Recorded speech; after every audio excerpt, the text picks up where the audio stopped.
Welcome to Let Me Fix This. Enjoy the video. You begin by verifying capability and grabbing required gear. First, confirm your Android TV model supports multiple displays or simultaneous casting. This avoids wasted steps. Next, make sure every source device and the TV share the same Wi-Fi band or are directly connected via HDMI. Once done, plug necessary adapters, HDMI splitter or USB-C to HDMI, into the source devices, and keep Chromecast dongles ready if you plan wireless casting.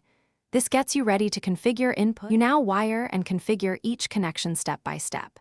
If using HDMI, plug each device into its own TV HDMI port or into a powered HDMI switch.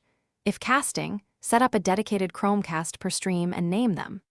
Open Android TV settings, go to Display or Inputs, and enable multiple displays or map external inputs. Then set resolution and scaling per input so content fills screens correctly, and choose which display handles audio.